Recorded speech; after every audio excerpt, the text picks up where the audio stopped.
Hey guys, this is Amjad with another quick tip to know whether how we can install and manage extensions on Edge browser. Well, extensions are small software programs that customize the browsing experience. They enable users to tailor their browsing functionality and behavior to individual needs or preferences.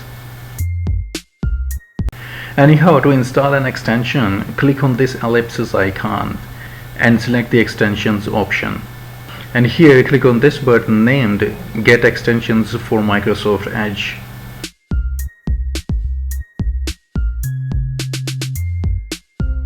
And here you will be able to search and install the extensions on Edge browser. Anyhow, if you don't see this button, then click on this link. It will take you on the same page. And since the Edge browser is built on Chromium, you can even go to the Chrome Web Store to install extensions.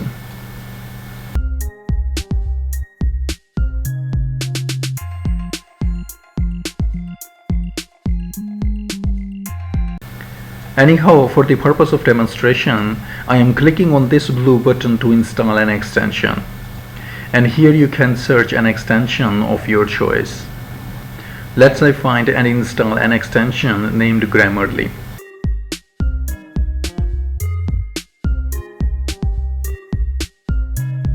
This extension attempts to verify written text for grammatical correctness.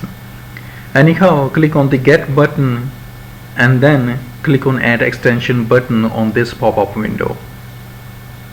It will download and install itself.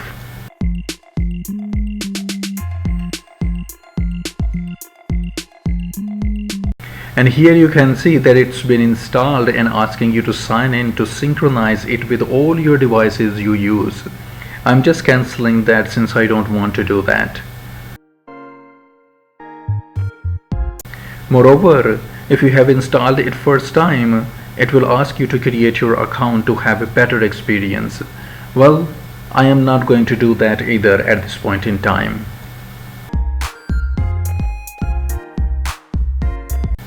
Anyhow, to manage your extensions, go to your extensions tab, and here you can see the extensions I have installed so far on Edge browser.